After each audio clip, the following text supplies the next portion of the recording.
Let's kick things off with you, Ian. It has been 9 months since the World Health Organization declared COVID-19 a pandemic. Give us your sense of where we stand now.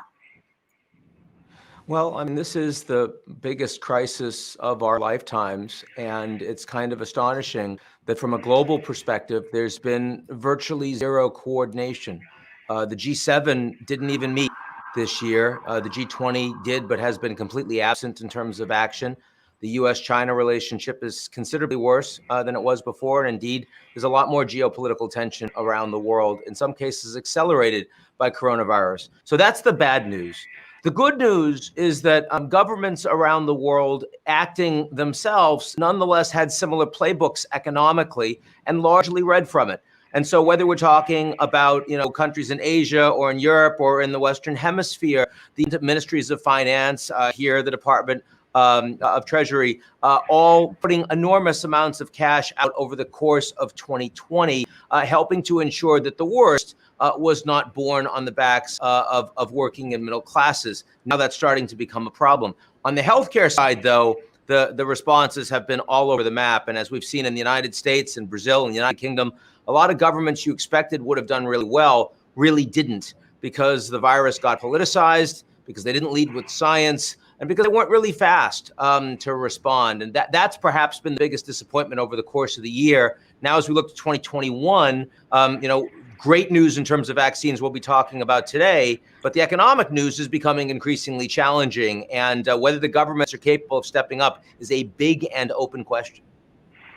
Well, let's pick up on that note of vaccines, Mark. We have the UK already approving the Pfizer vaccine, and we expect that the Pfizer and Moderna vaccines will get emergency use approval here in the US within the next couple of weeks and perhaps start distribution before the end of the year. Can you tell us a little bit about where we stand with these and bring us beyond the hype to what these really can accomplish? Yes, so first of all, it's worth taking a step back and saying this is completely unprecedented. The scientific advances to allow a vaccine for a disease that we didn't really know existed until the beginning of this year, before the end of the year, is absolutely unprecedented. And it's great to see, and it's very encouraging, because the science that they use to target to get those first wave of vaccines, the Pfizer, BioNTech and the Moderna one, and also the AstraZeneca, are all targeting the same part of the virus. And that makes us quite encouraged that some of the next wave of vaccines that are in the pipeline, some of which may be cheaper and easier to distribute globally, will also be effective. So that is the good news. The bad news is the challenge of the logistics of how you actually get these vaccines into the billions of people who need them. From the manufacturing, the distribution, the logistics, the cold chain, how you think about the prioritization, the fact that most of these vaccines, actually all the ones to date, require 2 doses. So you've got to track people to come for the first dose and make sure they come back and the same person comes back for their second dose.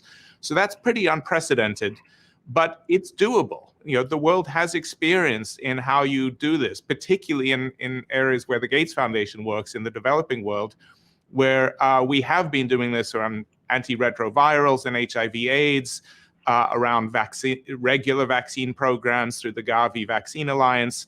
And so there are steps and roadmaps that we can take, but it's going to be very, very difficult and challenging. Yeah, let's talk about that complexity, the fact that it is a 2-dose. This is a whole new type of vaccine. The science is quite fascinating on the messenger RNA, really targeting the virus that way. How is it going to be easier in the West than in Africa? I know that the Gates Foundation has essentially a giant thermos that is able to keep these vaccines at a very low temperature without electricity. Is that going to make it more accessible for people in parts of Asia? Yes, so it is doable. I mean, the Ebola vaccine, which was developed, has to be done in what's called ultra cold chain as well. So, and we successfully did that in the Democratic Republic of Congo and parts of West Africa, and you use some of these devices like the one you mentioned to keep vaccines cold. But part of the challenge with some of that first wave vaccines, they're also difficult and more expensive to distribute. The scale of what needs to be produced and distributed is just much, much larger. So the difference between a $50 vaccine or a $20 vaccine or a $4 vaccine is immense. And we really need to get vaccines down to the $3 or $4 a dose if you're really going to be reaching it at scale. So we can certainly do, and we are working along with many other partners to ensure that at least for critical groups like healthcare workers and very high-risk groups, that you will be able to get access to this first wave of vaccines, including in parts of Africa and Asia and Latin America where the needs are great. But the long-term solution really is going to need a sort of cheaper, easier to manufacture at scale, easier to distribute. And again, we're encouraged that some of the vaccines that are likely to come down the pipeline soon will meet those parameters, but we don't have them yet, and they certainly don't have all the approval and safety and efficacy data yet. Terrific. Well, that brings us to our first panelist. When it comes to vaccine distribution, there are certainly logistical and political concerns, but there are also societal issues like mistrust and the proliferation of misinformation. Heidi Larson is an anthropologist and director of the Vaccine Confidence Project. Welcome, Heidi. Thanks so much for taking the time. And I want to start with the title of your organization that really gets down to one of the key issues here, which is confidence. Yes, my research group is called the Vaccine Confidence Project, and we really all of our work is to try to map and understand what are all the drivers that influence people's decisions about vaccines, and that can be for good to build confidence as well as that can possibly undermine it. And it's certainly been a challenge. You would think in the context of such a global crisis, both a health emergency and with all the knock-on effects on society and the economy, people, the hope would be that the vaccine would even change the minds of skeptics to see the important value of a vaccine. But we are seeing a kind of unusual wave and an exponential increase in some of the distrusting vaccine networks jumping together with the anti-mask and anti-lockdown protests. But I think that's, we're in a time of hyper uncertainty. So I think what's really important is that we don't focus on deleting this kind of anti-behavior, but focus, because that will be a whole other issue. And some of it's not even misinformation. I mean, it's really deep emotion. I think we need to fill the space and help people connect the dots of pieces of information.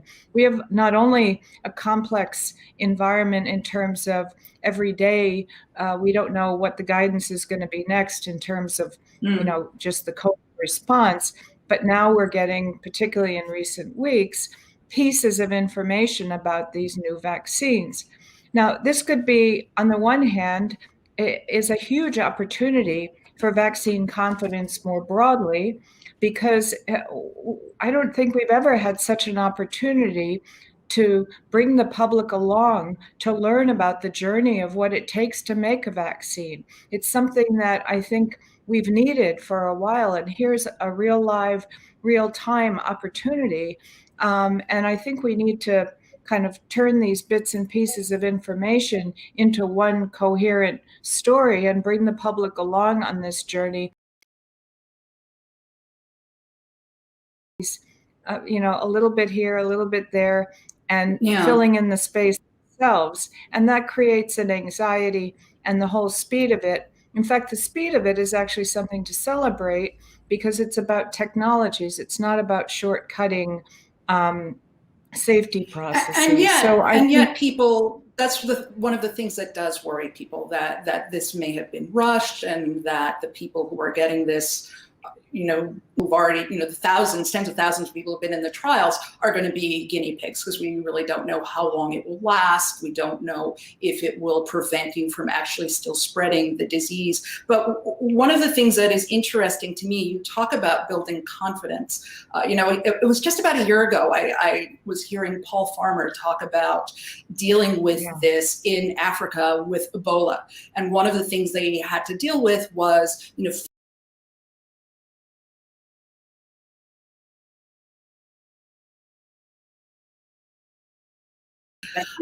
I think one of the ways that they reached that was talking to people. What are some of the strategies that are successful in bringing people along in this conversation, particularly in places like France and the US, where there's a lot of information about the science, and yet there's a lot of resistance?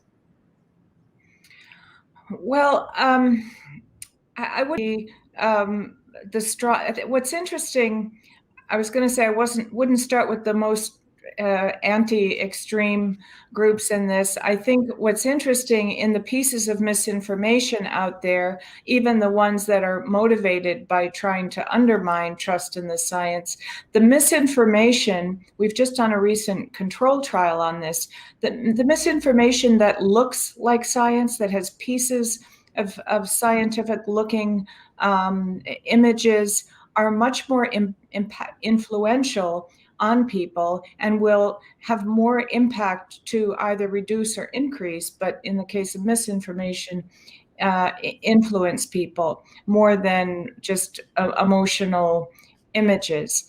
For instance, in the example of the mRNA vaccine, there's a circulating perception that it's going to alter DNA, and there's a lot of things circulating with actually images that look like they're from a genomic textbook, but then the interpretation is absolutely incorrect.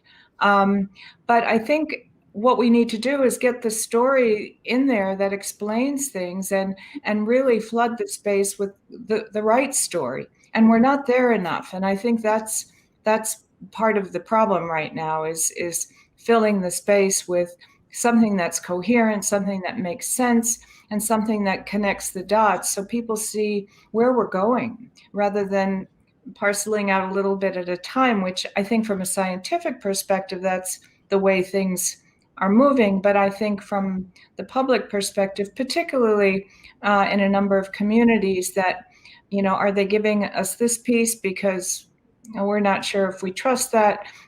So we need to build trust. And also we need to be listening. We need to understand what are the concerns of the public and be responsive to what their questions are, because what we push out as information is what we think is important, but it may not be what their concerns are.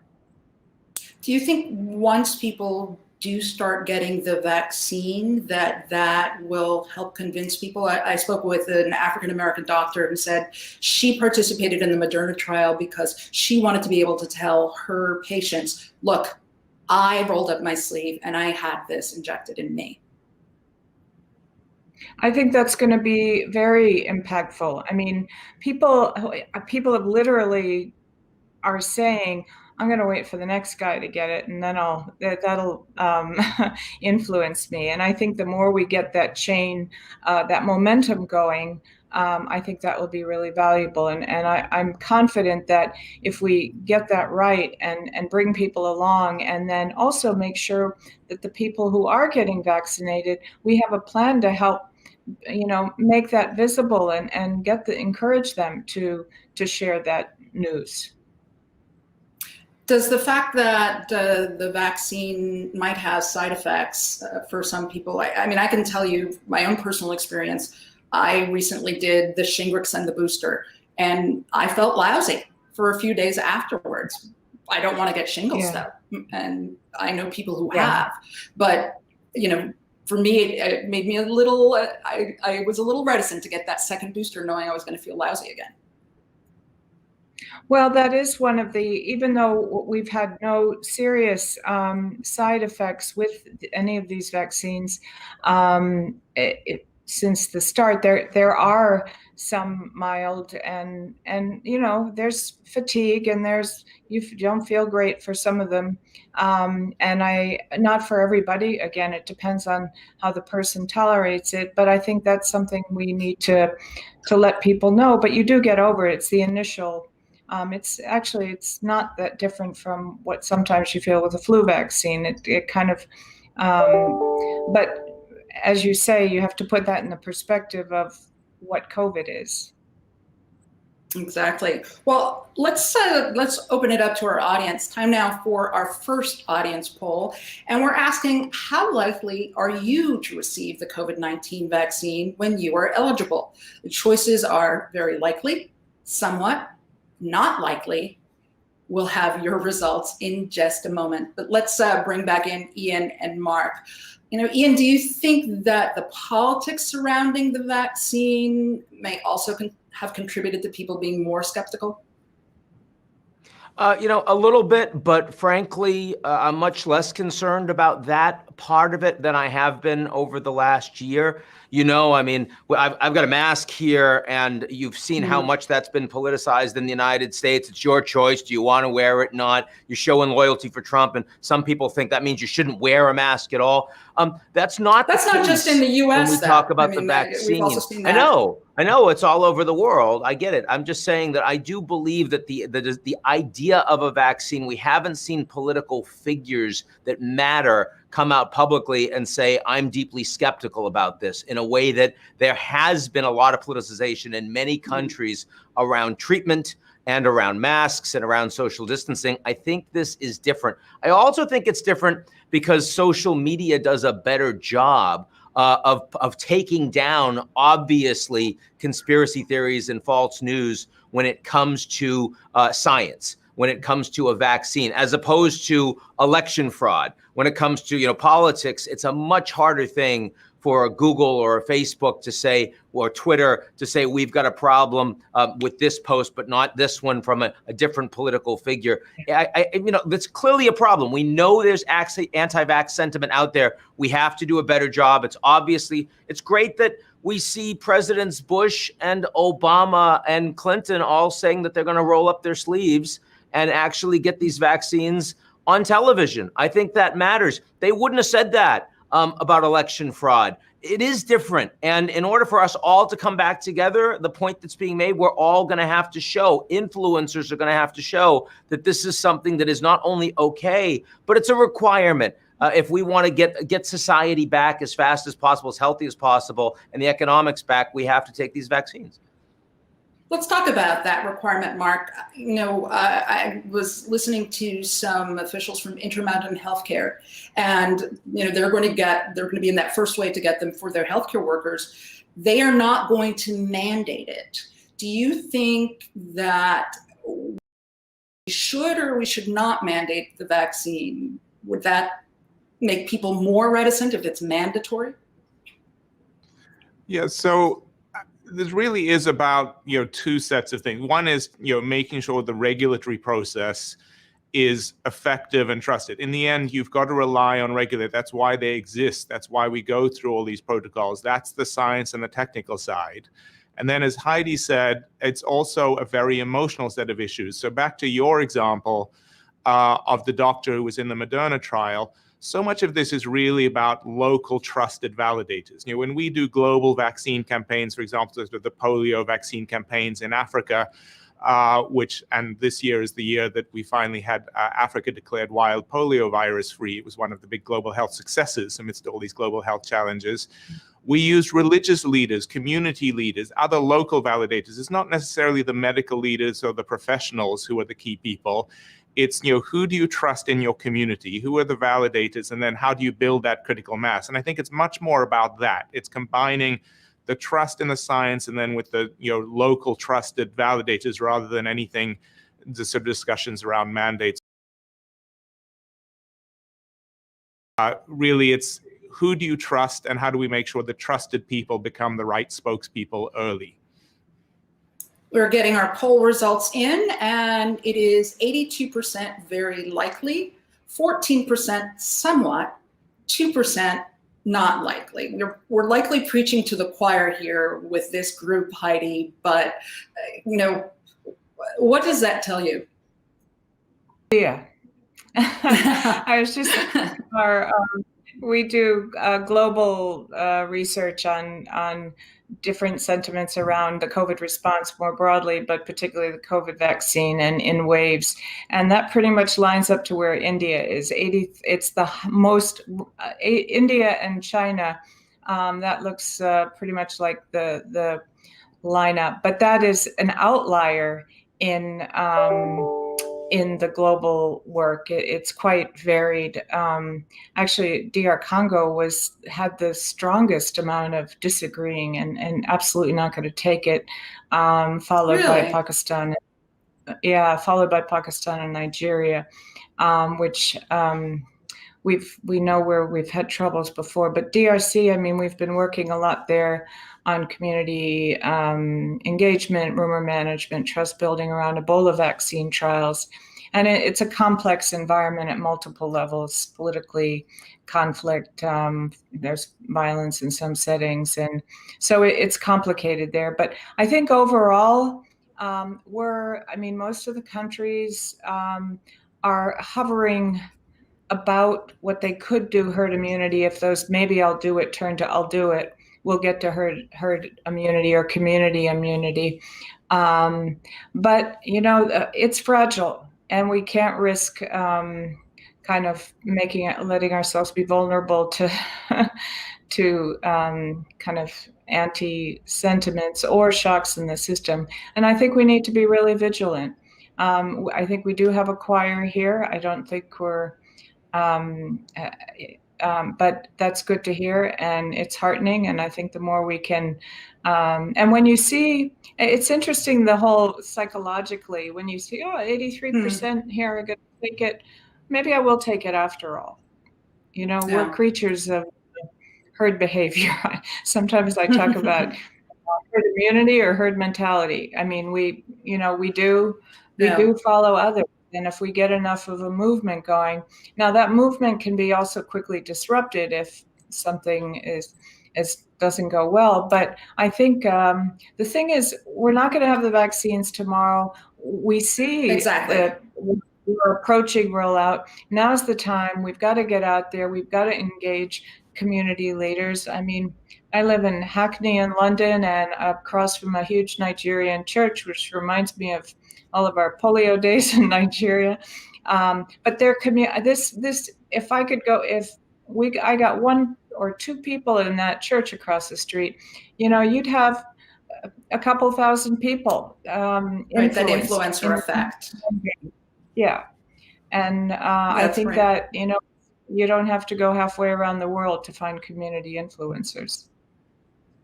Heidi, thank you so much for your insights, and thank you so much for giving us your time today. Happy to be here. So, terrific. So let's move on to our next topic. We're also taking a look today at how the pandemic is disproportionately impacting women and girls. In the US, 865,000 women left the workforce just in September of this year. That's 4 times more than men. It's a scenario playing out across the world, according to the United Nations, and cases of domestic abuse and exploitation have also risen globally during the pandemic. Baroness Minouche Shafik is the director of the London School of Economics and Political Science, and just this year was named a life peer in the UK House of Lords. I'm not sure what title I should use with regard to that, but welcome and thank you so much for your time today. So I wanted to start off. Please call me Minouche. All right, Minouche. Obviously, you got the red memo that the guys didn't seem to get. So in red solidarity, I wanted to start off with a Financial Times op-ed that you wrote. It is titled, "COVID-19 has revealed deep flaws in our societies that have been festering for decades." Can you explain that in a broader sense? And then let's home in on what that means with regard to women in the economy. Okay. So the pandemic came on top of a sense of disaffection that was really very widespread across the world. And we saw it manifested in many different ways. The rise of populism, the culture wars, the anti-immigrant sentiment in many countries, the insecurity about work and the consequences for the future of work, and the tensions around climate change. Polling around the world showed that 4 out of 5 people in countries as diverse as the US, Europe, China, India, and a whole array of developing countries said the system isn't working for me. And that system is what I call the social contract, the contract around what individuals can expect from society and what society expects of them. And I think there are 2 big reasons why we saw that disaffection. One is technology, and the second is the changing role of women. On technology, we know that we've seen this pattern as technology has evolved, exacerbated by globalization, that we've seen a transformation whereby the middle class is being hollowed out in many advanced economies. Technology tends to favor the more educated, and then there are jobs for those with very low skills. But many people feel that their life prospects are much diminished. And then on the changing role of women, in most parts of the world, women do most of the caring. But that's changed dramatically as women have become much more educated and more employed in the formal labor market. And so as a result of that, the old social contract, which relied on women to look after the young and the old for free, was put under huge pressure as women entered the labor force. Of course, COVID came on top of this and revealed these tensions in an enormous way, because it mainly affected those who were in precarious work, in those jobs where they had very little security and very low pay, many of whom were women, but also women who bore the brunt of the caring roles had to go on double duty because of COVID.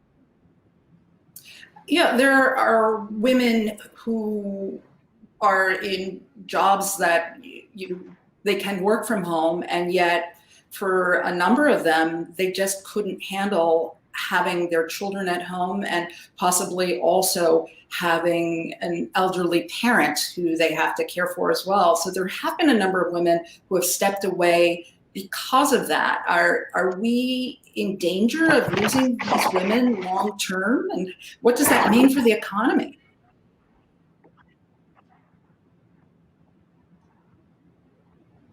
Yeah. Well, I think the crux of the issue is that women do more unpaid work than men. On average in the world, women do 2 hours more of unpaid work around the world. Varies enormously. Women in Norway do about 20 minutes more unpaid work than men, whereas in Pakistan they do 1,000 times more unpaid work than men. And so that unpaid work is mainly around caring for the young and the old. And of course, COVID has increased the need to care for the young and the old, because children are home from school, the elderly are very vulnerable. And so there is a very real risk that we take a step back in terms of women's economic goals. On the other hand, and I know the title of this session is Reasons for Hope, it's also an opportunity to look at changing the phenomenon of unpaid work and trying to find ways to support women to both be economically productive, but also manage their caring responsibilities. And we can talk a little bit more about that if you would like. Well, as it turns out, we have a viewer question for you on that very subject. Gloria Felt here in the US asks, what's the most effective way to put women at the center of the economic recovery? Great question. So I would just say 2 things to that. I think I'll start with the most effective issue. The most important issue for women's employment and ability to be productive in the economy is to deal with the caring of children and the elderly.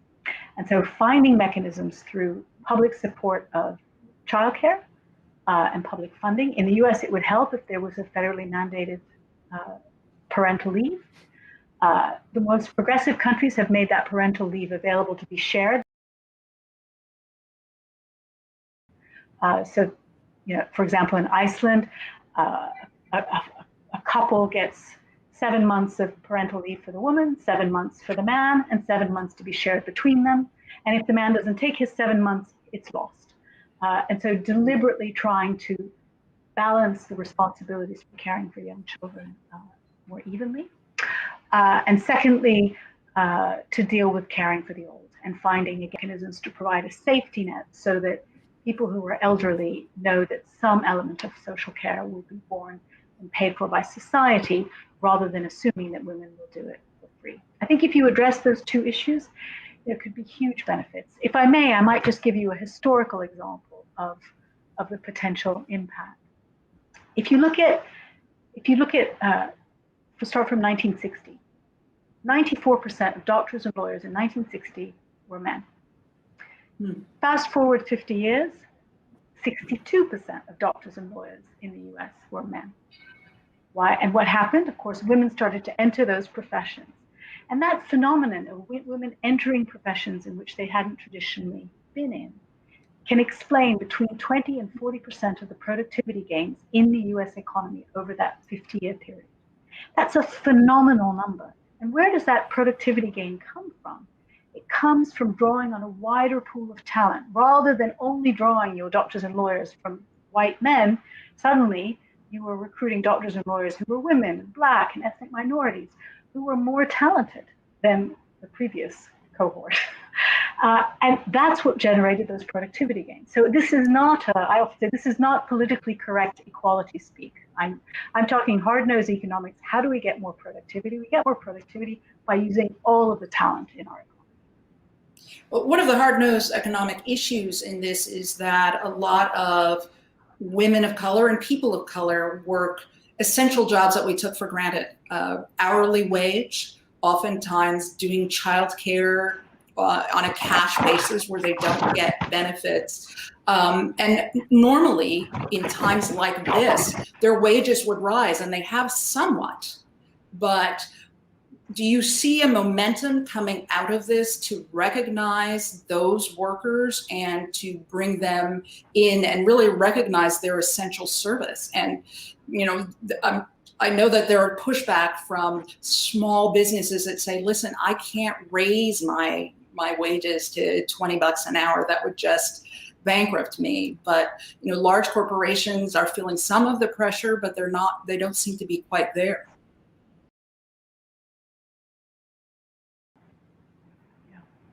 Well, I think it's very interesting which categories of workers were classified as essential during this crisis. It was nurses and security guards and people who worked in supermarkets. It was not doctors and lawyers and bankers.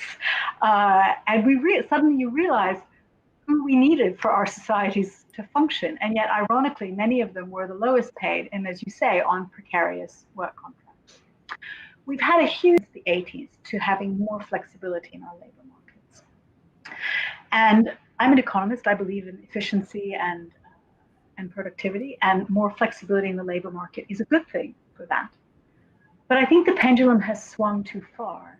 And what we haven't done is provide the additional security that needs to come with that flexibility. If you look at, say, the Nordic countries, Denmark, Sweden, Iceland, Finland, the Netherlands as well, they have incredibly flexible labor markets. People get hired and fired all the time. In fact, the Nordics have the highest rate of churn of any labor market in Europe. People lose their job all the time and then they move to another job.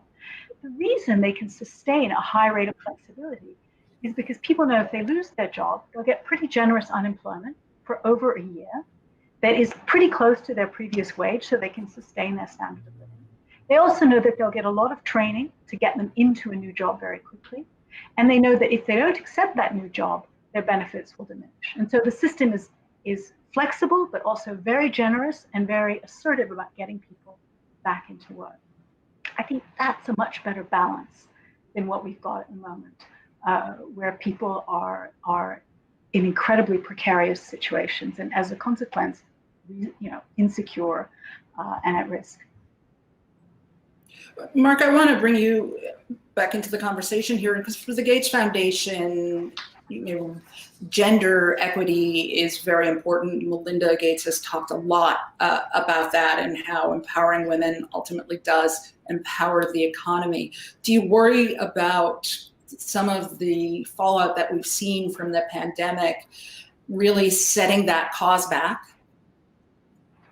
Yeah, very much so. And not just in rich countries, but really across the world, in the developing world. So you've got at one level exactly what Minouche has been talking about, the challenges of women in the modern labor force, disproportionately affected, the overwhelming need for stronger, more robust mandated caregiving and caregiving structures. Hopefully that case has now been made so strongly there's an opportunity to do something very different.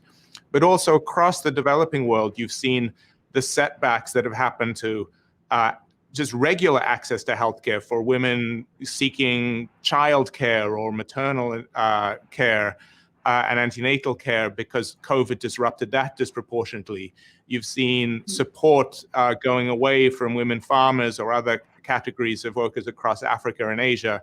And so there really is an opportunity now to do something different. It's been highlighted hugely. This year is actually the 25th anniversary of the famous Beijing Women's Conference, and we were hoping it was going to be an amazing platform to highlight a lot of these issues. Obviously, that got a bit sabotaged by COVID, but we hope there is going to be a follow-up forum hosted by President Macron in Paris called the Generation Equality Forum next year to mark that moment. And our hope is that we can actually combine a whole set of activities from sort of the caregiving and training and women in leadership support in the rich world to better access to digital financial services and assets and training in the developing world. So it's a hugely important moment. We're worried about the challenges that COVID has highlighted, but we have to take advantage of it to do something much, much better in the future. I want to get back to the sense of hope, and Ian, and Minouche, I'd like you to talk about this as well. But, in this country, we've talked a lot about social services and the social safety net. And what was interesting was when you saw people get that $1,200 basically relief check just went out to people, that helped maintain the economy. That helped people stay in their homes and helped people sort of weather that initial storm. Given that we haven't gotten a second bill in this country, some of those effects are starting to wane. But do you think that puts the issue of providing a greater safety net on the table to discuss? Andrew Yang talked about it in his presidential campaign, and it was seen as a bit of a fluke. But I'm wondering if there's greater legitimacy, especially looking at the countries where their economies didn't suffer as much because they have more of a safety net. I mean, there has to be. The markets are at record levels, and the average person is not benefiting from it. That's how we got Trump. That's how we got polarization, not just in the United States politically, but across most of the developed world and a lot of the developing world too. Look at Brazil, look at Mexico, so many different countries. And this crisis is accelerating that inequality, that failure of safety nets, that feeling of illegitimacy of political institutions all over the world. You mentioned the United States, that we provided some checks for folks, but when we're talking about women in this segment, women in the workplace in the United States, we have literally lost a generation of progress in the last 9 months. Because of coronavirus, we now have women participation in the U.S. economy down to 1988 levels. That's astonishing. No economist back in January would have thought that could be remotely possible. What would the shock have been that would have made that happen? The shock was that we lost a lot of jobs that weren't in the knowledge economy, and suddenly you had to take care of a bunch of folks. And who's doing it? Oh, the women who don't get paid for that, the women who are already in the informal economy. That's in the United States. And women dominate the informal economy in terms of their labor all over the world. So this issue of social safety net is absolutely paramount. It's become vastly more important on the back of this crisis. But whether there is the political leadership to respond to it, Andrew Yang, I found him inspiring. I know him pretty well. He got about 4% maxed out in the polls. Maybe he'll get a cabinet post. But I don't think you're going to get a lot of legislation through at the national level, given how blocked and gridlocked that's going to be in the U.S. Like Minouche was talking about Iceland, I think you'll see some experiments in cities, in states, in the United States. You'll see some additional smaller countries. You'll see some countries like, we haven't mentioned New Zealand yet, but on this one, they're also really good, right? There'll be more of that. There'll be more stories for us to talk about. but they need to be examples for much broader initiatives. And right now, those broader initiatives, we're not seeing very much. New Zealand with female leadership. Minouche, let's give you the last word. What are you hopeful for in the year ahead as we see an economic recovery? Do you think some back into the economy? Yeah, I think the coalition for potential political change is so huge after this pandemic. It's women, it's people in precarious work, it's young people who've also suffered economically hugely. So I think the political pressure will be significant. I think on your point on safety nets, I think there's a deep misunderstanding about what the safety net is for. You know, the welfare state, as it's called, is only about 1/4 what we would call Robin Hood, taking money from the rich and giving it to the poor. What the welfare state is 3/4 is a piggy bank. We pay money in, we pay tax when we're earning, but we're able to take money out over the course of our own lives when we're in hard times, or when we're very young and we benefit from education, or when we're very old when we receive state pensions. And so that piggy bank function needs to be explained much more.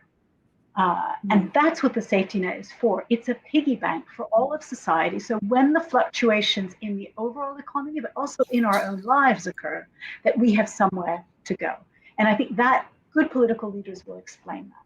I can't help but say also something about the need to get more women leaders, and particularly more women leaders in economics, because many of these decisions around economic policy will be taken by economists, and economics is probably the discipline in the world which has made the least progress. We only have, say, in a typical graduate program in economics around the world, you have fewer than 30% women. We've got some great examples. Janet Yellen in the US is a very exciting appointment, but it's, you know, it's no accident that when Ursula von der Leyen was the families minister in Germany, she made huge changes to family policy and parental leave in Germany. When Christine Lagarde was at the IMF, she got the IMF to focus on the growth consequences of getting women into the labor market. And so I'm very pleased that we're doing some work with the Gates Foundation and with Pivotal Ventures to think about how do we close this gap? How do we get more women into leadership roles in economics? And I think if we do that, there's a lot of hope for the future. Thank you so much, Minouche. Shafik. Thank you, Shafik. Thank you for your time today and for your insights. No, we're honored now to welcome, terrific. We're honored now to welcome the first female Secretary of State in U.S. history, speaking of women leaders, and chair of Albright Stonebridge Group and Albright Capital Management, Madeleine Albright. Madam Secretary, thanks so much for joining us. And I want to talk to you about sort of the big picture of America's role in the global recovery. But first, I'm just wondering if you have some thoughts on what Minouche and the rest were talking about with regard to the economy right now. Well, thank you. I'm delighted to be with you and friends and to have a chance to talk about this. I really appreciated what Minouche had to say. I do think that the whole issue of the social contract is something that is essential to look at. I've been looking at it from a political science perspective, which really shows that it has broken down in terms of that people gave up some of their individual rights in order to be protected and respected by the state. And the bottom line is that both parts of the social contract have not been fulfilled in many ways. So I think it is the largest question that we have to deal with in what is now an entirely new era. I do think that there's a very specific aspect in the way that women have been treated that have been described, I think, very well in the previous discussion. And I think that there need to be some ways to rectify the situation because, frankly, women are more than half the population in every country, and it is a resource that is not being used properly in so many different ways. And so a lot of work needs to be done. And by the way, what I do find interesting, and you, Minouche mentioned, and you did, I think also, is that the countries where COVID is being controlled are mostly run by women. You have New Zealand, Taiwan, Finland, Germany, Denmark, Norway, Iceland. And so I think that there are capabilities that are there that need to be used. And I do think that one of the aspects that you pointed out, the UN is looking at this also, is women need to be part of the discussion of solving the problem, not victims of it in one form or another, because I think there are a lot of good ideas that come out of that. But I very much agree with this whole concept of the social contract, in fact, broadened even larger than the way that Minouche was discussing it. I think that is what brought us the current issues that are there in terms of divisions in our societies, which are very damaging. You know, this has been probably the greatest global crisis we've seen in a couple of generations since World War II, the Cold War. I would love to get your sense on what it means for the institutions that rose out of that last crisis. We had the UN, we had NATO, we had multilateralism and participation. Where do you see us going from this crisis? Are there going to be some lasting effects to those institutions? Well, I think those institutions need a little refurbishing. They have worked out of a certain context. We are now living in a very different era. And I think that we need to assume, I've been saying just flat out that we are living in a different situation that we haven't seen before in terms of the effect of technology, globalization, a number of aspects that were not out there before. And I think the institutions need to be refurbished. I'm kind of known as multilateral Madeleine. But the bottom line is that I do think that, President Clinton is the one who said we were the indispensable nation, but there is nothing about the word indispensable that says alone. It means that we need to have partners. And I think it's very clear in dealing with this horrendous pandemic that partnerships and dealing together is something that has to happen. There's no one country that can deal with this by itself. And so it is a call for refurbishing and developing those partnerships to be very effective. I think that the UN needs to be refurbished. And as I've said, it's a cliche. If it didn't exist, we'd reinvent it. And I think that's what we need to do. And there are So how would you signs reinvent it? How would you reinvent it now? What do we need in this new era? Well, I think certain parts of it need to have more power, the selection of who is on committees. I have often said the UN is the dictatorship of the alphabet. So you put up some country that has an authoritarian regime as head of the Human Rights Commission. So there have to be other ways for making those decisions. I think that the Secretary General has to be somebody that has the potential of really making a difference, and that the UN staff is not of elephantine proportions.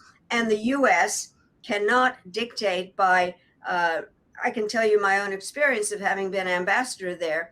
Just at a time that I was being instructed to do something to help reform the UN Secretariat, we unilaterally decide not to pay what we're supposed to pay, creating an artificial crisis, leading our best friends, the British, to deliver a line they'd waited more than 200 years to say was representation without taxation. So if we're going to we don't pull out of the WHO.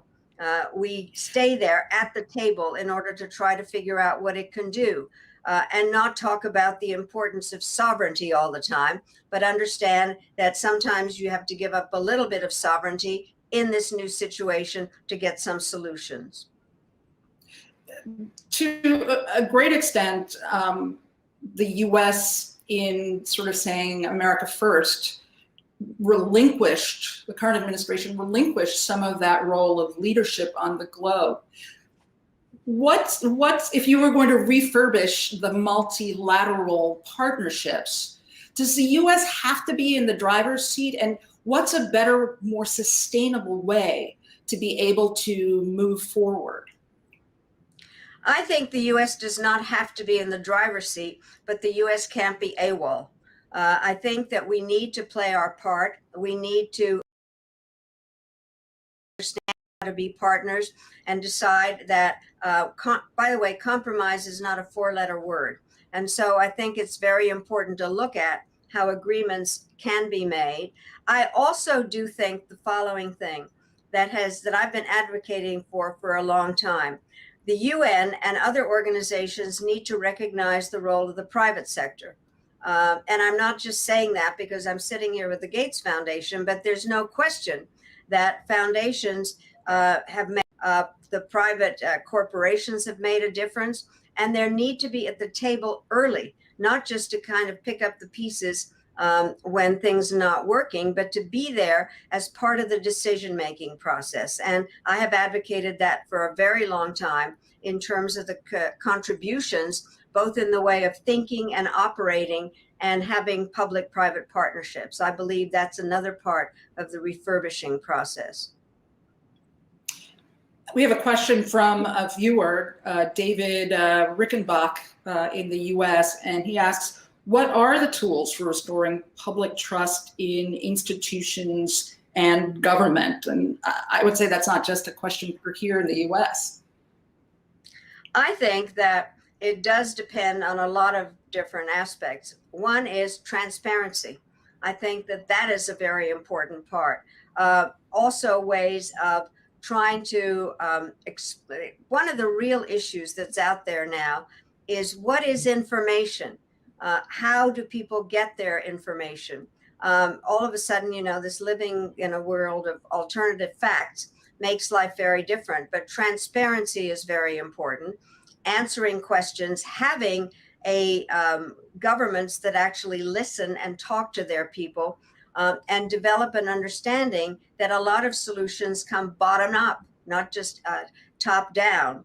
But it's going to take a while because the institutional structures have ceded whatever trust and respect that they've had, and that has to be regained slowly. I think it is something that has to be done, but information is obviously a reason, and transparency and understanding that corruption is the cancer of democracies. So let's bring in our audience here with one more poll question today. In the coming year, what level of global cooperation is needed to rebuild after COVID? More cooperation, less, or the same? So we'll get to that answer in a minute. I'd like to bring back in Ian and Mark. And Ian, you call this GZERO because there's no longer that leadership from the multilaterals. That was your sense. Do you think we are entering a new era? Sure, I agree with my friend Madeleine quite a bit on this. I mean, if you think about the rise of China and its unwillingness to align with American and Western political and economic values and standards and institutions, that's something that just about everyone in the West presumed was going to happen as they got wealthier. It hasn't. It changes the nature of the global order. If you think about the big architecture that's being created right now, we just a couple weeks ago, we had the largest ever multilateral trade deal signed in history. The United States was not a part of it. It was driven in Asia largely by China. Wasn't high standard, right? But still, it's going to reduce tariffs. It's going to lead to more economic growth. As Madeleine said, we're AWOL.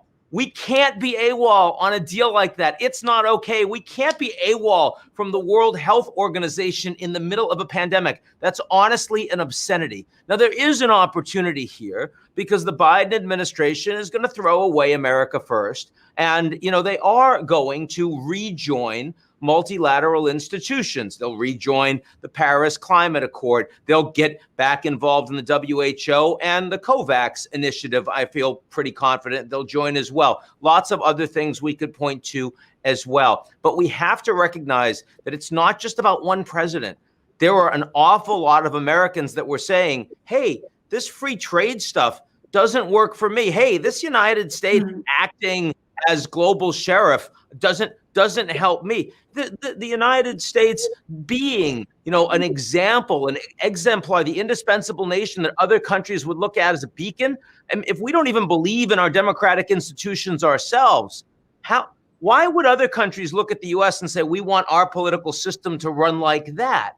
They wouldn't. And so I think there's a lot of building that's going to be required, and not just out of the White House over the coming years. And I feel fairly confident that Secretary Albright and I agree on that one.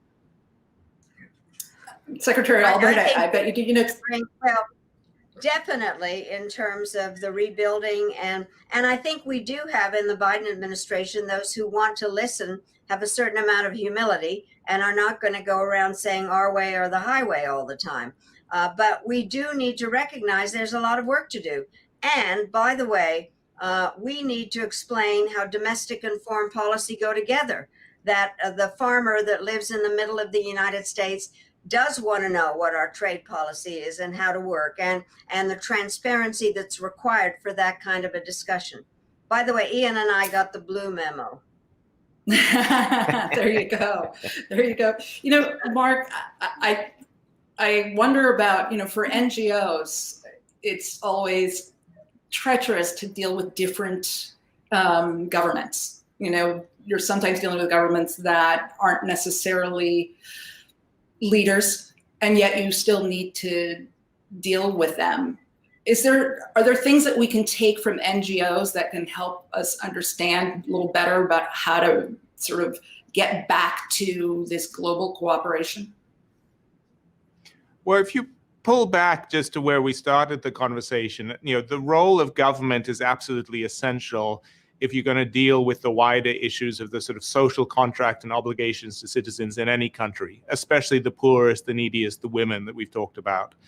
But it's tough to actually do in execution, and it's tough to think about how you do that globally.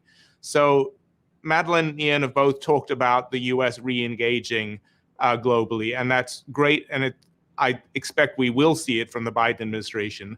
But the scale and scope of how you do that is really important. So if you take something like global health security, you know, we've had the world's biggest lesson in how critical it is to invest in prevention and not just cure and treatment. The world wishes it had invested a few billion more dollars in, you know, preparing better surveillance, better vaccine preparation, better treatment preparation against a disease like this. And that should be number one on the agenda for next year for the world. In addition to the rollout and the reasons for optimism, we need to build a new infrastructure that has a stronger World Health Organization, stronger global surveillance, stronger R&D into global health. Yet currently that's not on the radar screen. Even in the US, the current compromise stimulus bill that's being discussed on Capitol Hill has $0 for anything international. And it's not that people are just, oh, it didn't occur to us. Oh, yeah, maybe should we do that? And you go, yes, you absolutely need the United States front and center making a significant contribution to something like the COVAX initiative, which is designed to try and get equitable, efficient access to vaccines all over the world, because that's actually not that difficult to do, but you need the funding, you need the support, and you absolutely need the US at the forefront, because the scale in which the US engages is just different to the way in which other countries engage. And ideally, that actually provides a platform for sort of common shared public goods, including with the likes of China or countries across Africa, Asia, and Latin America, because again, this current crisis is a great example. No country can avoid it, and no country can solve it alone. Look, we've got the results in on our poll, and once again, this is an audience that's very well engaged. 97% believe we need more cooperation, and 1% say less, 1% say the same. So, actually, we just got in. It's 98% that say more. Clearly, people are anxious to see that. And in some ways, I think they are fatigued by all of the fighting. You know, Madam Secretary, as your successor is poised to come up for confirmation and be confirmed, our next Secretary of State, Antony Blinken, what advice would you give him, and what do you think should be his top priority? Well, I think the top priority is dealing with COVID in so many ways, because it's a combination of having to have the foreign cooperation on all of that, and to really show the United States as an example and also dealing with the effects of it, because it really does deal with the economic situation in many countries, how we cooperate. And so the State Department has to operate within what is of major concern to the American people, and then also deal with the issue very strongly, because as Ian mentioned, how we deal with China, because it's a part of this story in terms of getting the second largest economy to cooperate with us, and not to see everything as just a matter of being adversarial. It's the job of the Secretary of State to operate statecraft, which is to look at where we are adversaries, where we compete, and where we can cooperate. And so, by the way, it's one of the all-time great jobs. And I know Tony well. I think he's going to do a terrific job. And the idea of how there is more kind of American whole of government in terms of dealing with these issues, because they take more than just one department. And there are issues out there that have not been dealt with well, and to return America to the American state, to the world stage, in a way that is suitable to what is appropriate and reflects the wishes and wills of our people. But does this next administration, does Secretary like Blinken, do they face an uphill battle in the sense that we had this sense that even if there were different administrations, different parties, there was a sense of continuum of the United States' role in the world. And now it seems to me that it would be hard to trust that, listen, if I do a treaty with you today, that the next person after you might pull the rug out from under me. So why should I really let you come to bear on me and really come to the table with a deal? You've made a very important point, and I do think that restoring confidence in America's operations is not going to be easy. And I think the effects, the truth is, foreign policy doesn't come in 4-year segments. And as I do teach, I keep talking to my students about the fact that the previous administration always leaves something on the table. And there's no question that what has happened in terms of America's good word has been undermined, and therefore an approach in which we try to really spend time listening to other countries, and also explaining that we do want to have agreements, and we need to work within an international system. But I don't think that we can think it's all going to be just very easy, because the way that the Trump administration has operated has undermined confidence in the United States, and in many ways has made people doubt who we are as a country, what is our example. And so I do think it's going to be a lot of work, and diplomacy is the major tool. And I think that the State Department will be restaffed. Actually, you need diplomats to have a State Department, and the State Department needs to be refurbished also and brought back by somebody that understands how it works, as Tony Blinken and President Biden and Vice President Harris understand. Mark, closing thoughts from you. Well, we're talking about reasons for optimism. My closing thought is, it is clear that 2021 is going to be better than 2020 on many levels. But it does take real resources. I think the rhetorical commitments are very good, but it gets very easy to be distracted. There are so many issues facing an incoming Biden administration, facing governments around the world. And so certainly from my perspective, I hope that global health security insurance policy, if you like, is something we can put in place right now while the memories are still fresh and before it's in the rearview mirror. And it's going to be a hard road to get there, but I think we can do it. Ian? Yeah, I mean, we talk about reasons for hope. I mean, I know we've discussed many of the challenges in the past hour, but if you think about what we've been able to accomplish in terms of the world's doctors and scientists coming together over the last 9-10 months, well beyond the dreams of epidemiologists you'd speak to even a couple of months ago. And then you look at how much money there is in the system. The fact that the most innovative companies and entrepreneurs are the ones that are actually minting it right now. And indeed, 4 million startups in the United States in the last 10 months, mostly around new technologies. And we're seeing that in other countries in the world too. This is not a crisis that is hitting everyone. This is a crisis that actually has been incredibly good to the most innovative, the most forward-looking. You need to see that as an opportunity and also a responsibility, that in 2021, you have to take all of that capacity and it has to be oriented to fixing the problems for the people that otherwise won't just be left behind, but they're going to be really angry and they will make it unsustainable for that level of inequality. That's the promise of 2021. That's, I think, why we should be hopeful. Necessity is the mother, as we talk about the role of women in the economy, definitely the mother of invention.